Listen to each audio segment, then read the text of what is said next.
The Great Divide is a landscape unlike any other. The Great Divide radiates a feeling of deep loneliness and isolation in the most beautiful way possible.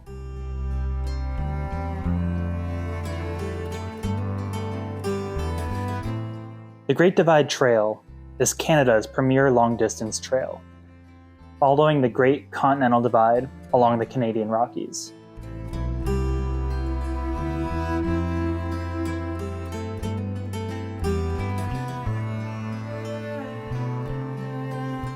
I'm Radish, and I took 2 weeks this summer to thru hike a stellar section of the GDT, or the Great Divide Trail, through some of Canada's most iconic parks, including Banff, Assiniboine, Kootenay, Yoho, Lougheed, and the Height of the Rockies. This journey is through Section C, from Lake Kananaskis, or Elk Pass, to Field. I was super stoked to embark on another long-distance backpacking trip, and my first adventure out of the country since before COVID. On the first day, I flew up to Calgary and hitched a ride down to Elk Pass, where I'd began my section in Lougheed Provincial Park.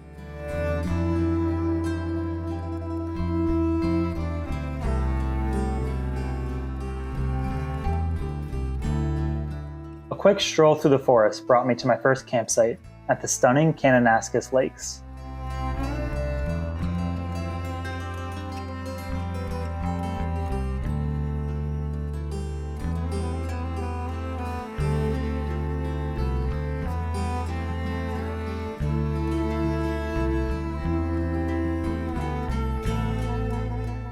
I spent the afternoon paddleboarding with the friendly trail angel, reading in a meadow, and preparing for the long journey to come.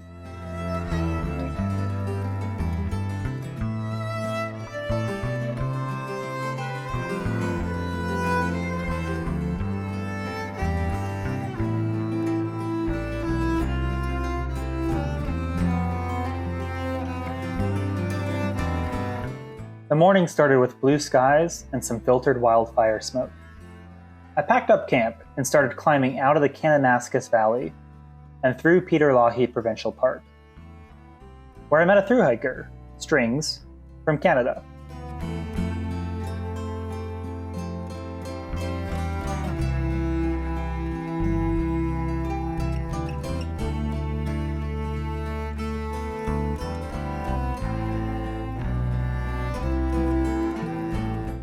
We continued up together past Astor Lake and fields of wildflowers to cross the Great Divide from Alberta into British Columbia. Here we started an alternate high route, leaving the trail behind for some stellar cross-country travel across broad glacial floodplains and up to and along the Great Divide itself.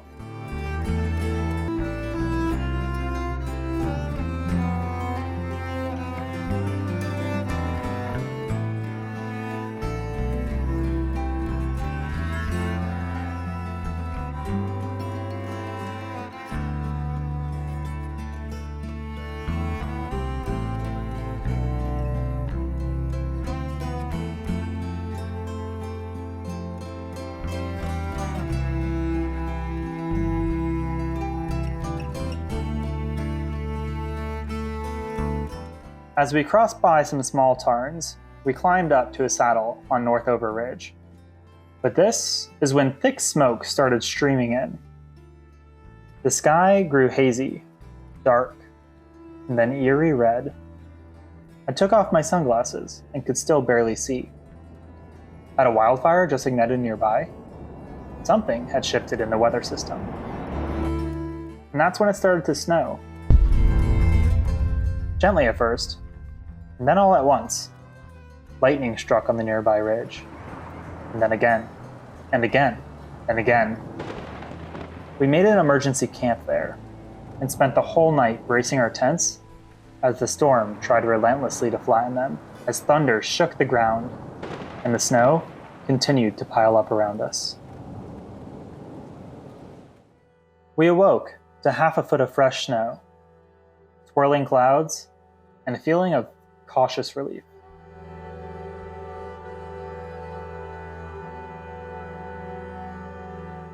This was our window to gain the Great Divide and cross the Mount Northover knife edge before weather could return.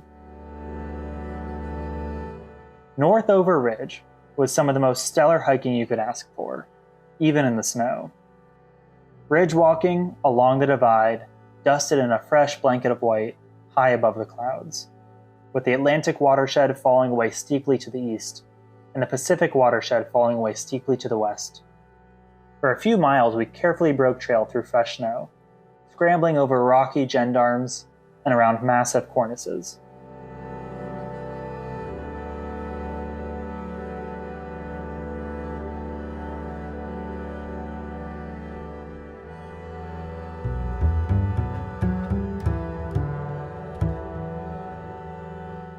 And then we reached our exit, down through South Kananaskis Pass and sprawling glacial floodplains into the valley systems of the Height of the Rockies Provincial Park far below.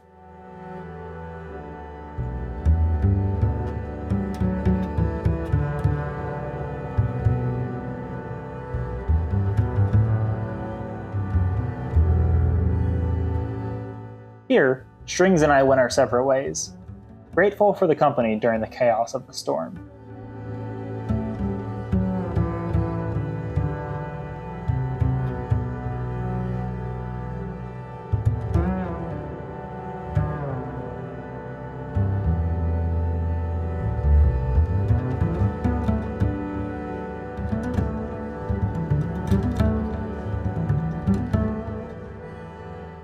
I continued on my own through a rough, overgrown trail.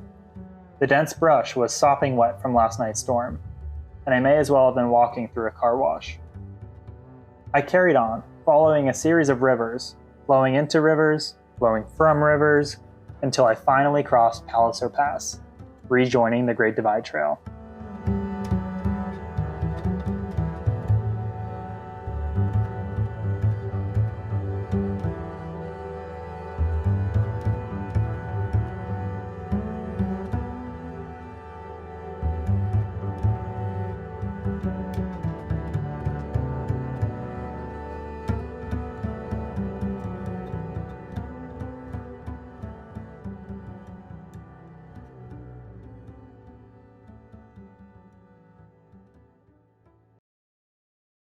I woke to the gentle pitter-patter of rain on my tent. Sore and tired from the long and wet day before, I was anything but eager to pack up and crush miles in the gloom. Luckily, by the time my coffee was gone, so was the drizzle.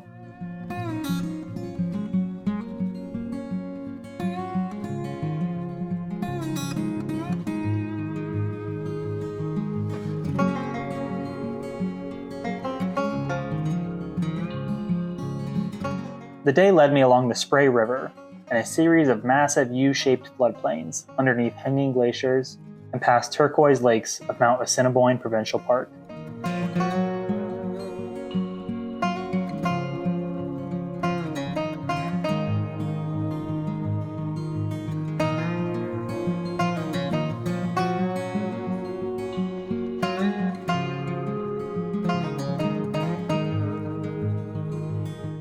Climbing up Wonder Pass, I entered a magical landscape of whimsical arches and vivid wildflowers.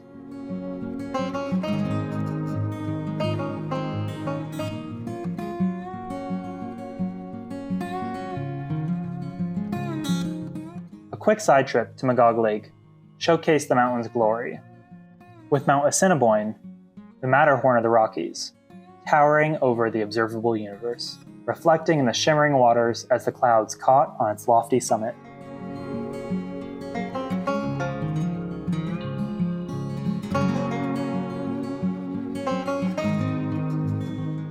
I set down my tripod to film myself hiking along the floodplain between Magog and Og lakes.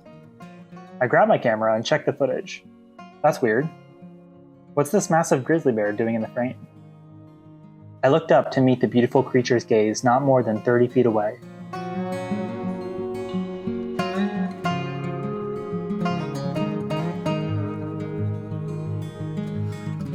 An hour passed as I photographed the bear, lawn-mowering his way through the berry bushes along the river, as the setting sun danced colors across the sky. We shared an incredibly special hour in an incredibly special place.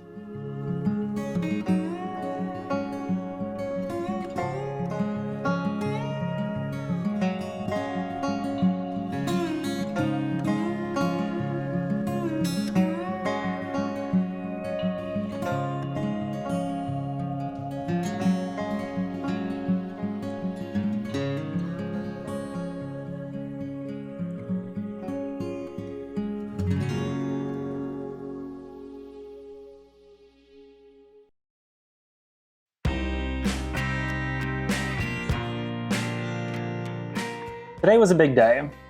The snowstorm a few days prior had sent me back, and I desperately needed to make up miles to reach a heavily permitted section of trail up ahead. So, a 30-mile day it was. But what a treat of a landscape to walk through.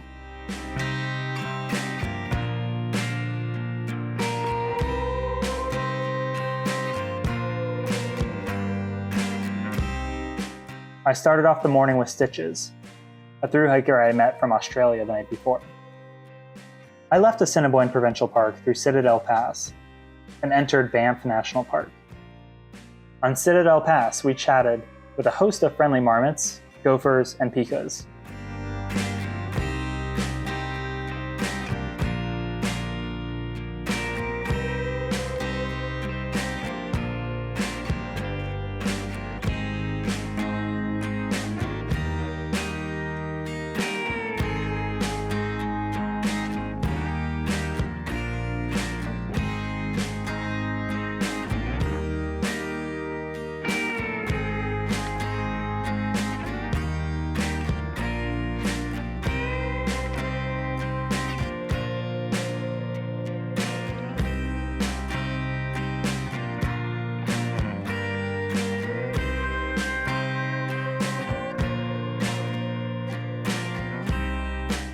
Continuing forward on my own, I crossed through Sunshine Ski Resort, and a brief but overwhelming horde of tourists. But my path quickly took me back, deep into the wilderness of Banff.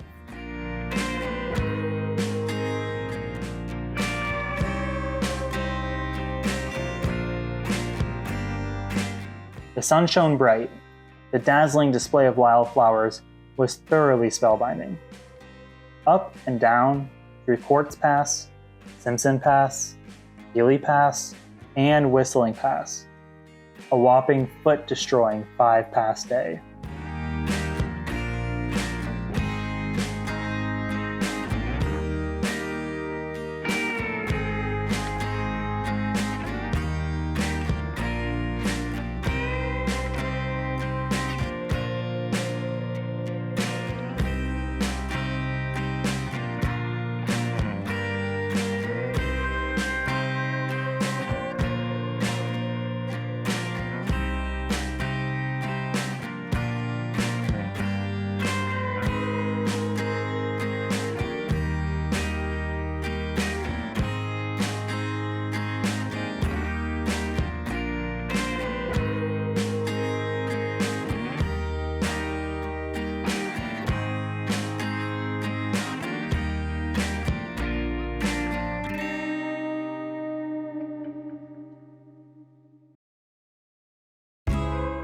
Smoke choked the morning air and my feet were in bad shape. Yesterday's 30 miles had been brutal and beautiful. How many days has it been since my socks and shoes had fully dried out? Today, finally, was to be an easier day. I climbed up Ball Pass from camp, in the shadows of massive hanging glaciers. Hawk Creek led me down and out of Banff National Park, through an old burn scar. I crossed Highway 93. Semi-trucks whizzed past. The sensory shock of not seeing motorized vehicles or other people for a week was overwhelming, to say the least.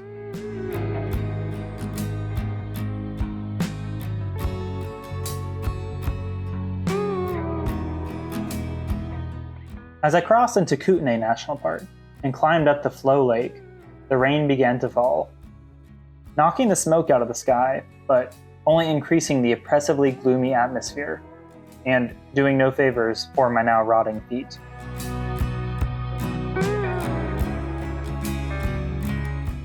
I made camp in the wildflower-covered hillside of Floe Lake and cooked dinner as I watched the clouds swirl in the water's reflection.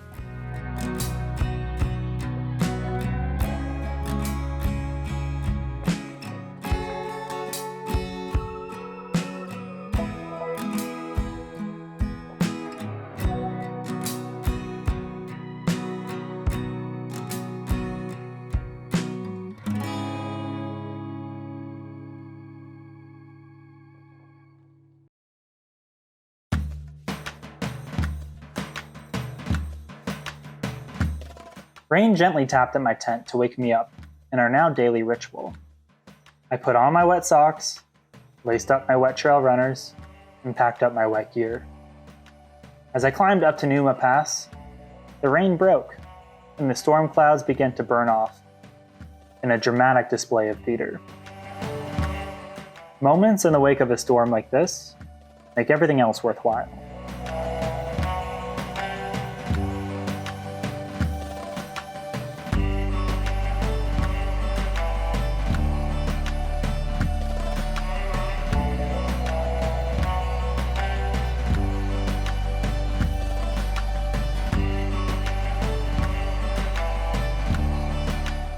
This began the Rockwall Trail, a well-known section of the GDT through British Columbia along the sheer rock face of the Kootenay Range. As I continued up and over Tumbling Pass, the forest grew more lush, more dense. The flowers shifted to a wetter climate variety. The hanging glaciers began to extend down to the trail itself, sometimes spilling out into the valleys far below.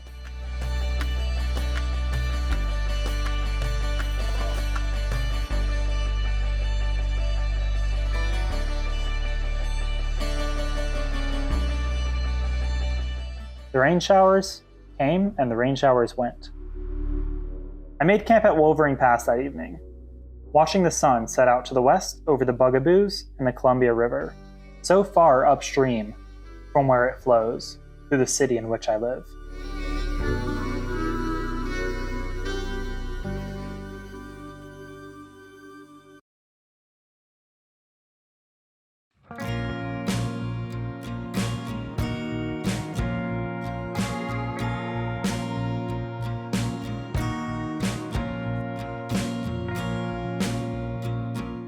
I left Wolverine Pass and hiked under the Washma-Wapta ice field towards Helmet Falls. The landscape began to open up.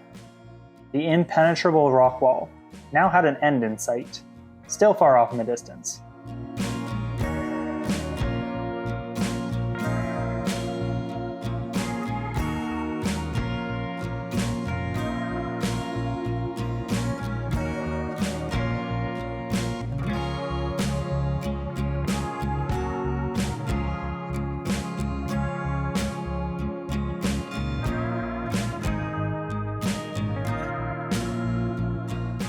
I hiked up and down through dense valleys and large covered meadows, up and over Good Sur Pass, leaving Kootenay National Park for Yoho National Park.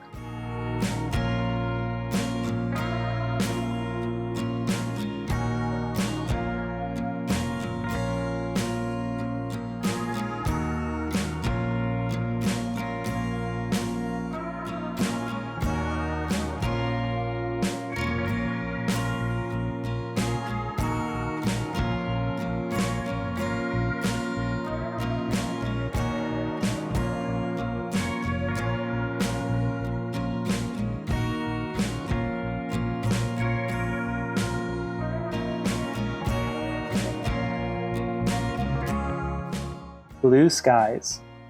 Pure blue skies. The ever-present rain had knocked all traces of wildfire smoke from the air. The sun was shining, and the birds were chirping, and the marmots were screaming.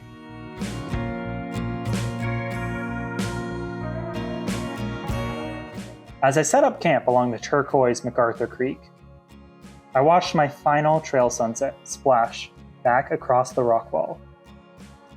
The Great Divide Trail continued to spoil me.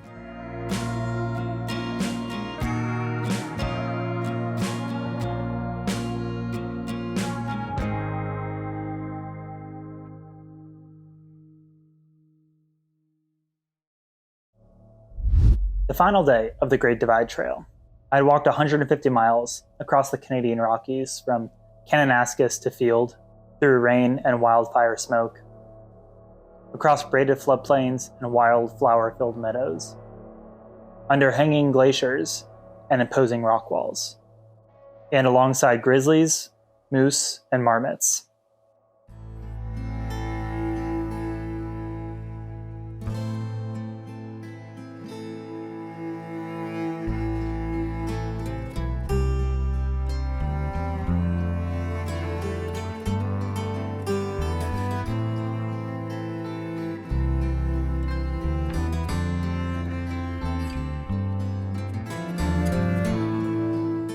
The sun shone bright today as I packed up camp for the last time and followed the Ottertail River down and out of Yoho National Park towards the Trans-Canada Highway.